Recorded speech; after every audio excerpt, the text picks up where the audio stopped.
What is commodity fetishism according to Marx?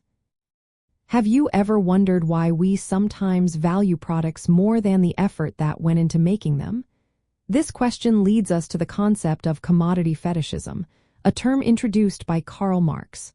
So, what exactly does this mean? Commodity fetishism describes how people in a capitalist society perceive economic relationships. Instead of seeing the connections between individuals who produce goods, we often focus on the commodities themselves. This shift in focus can obscure the social relationships that exist behind the scenes. In simple terms, when we buy a product, we tend to think about its price rather than the labor that went into creating it. For example, when you purchase a shirt, you might consider how much it costs but not the hours a worker spent making it. This emphasis on price masks the reality of exploitation in capitalism. Workers frequently earn less than the value they create.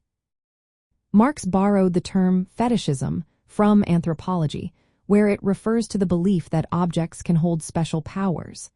In the case of commodity fetishism, people attribute a kind of magical value to products. This perspective ignores the human labor and social relations involved in their production. From a socialist viewpoint, commodity fetishism serves to maintain the power of the capitalist class. By obscuring the exploitative nature of the economic system, it allows the wealthy to keep their advantages. Socialists believe that recognizing and challenging this concept is essential for understanding capitalism's true dynamics. Now, let's connect this idea to globalization.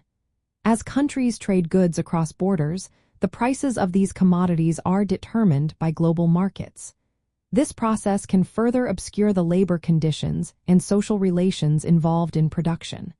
When we view commodities as having intrinsic value, we overlook the human effort behind them.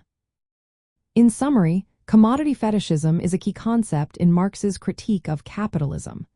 It highlights how economic relationships can be misrepresented, focusing on objects instead of the people who create them. Understanding this concept helps us see the realities of labor exploitation and the need for a fairer economic system.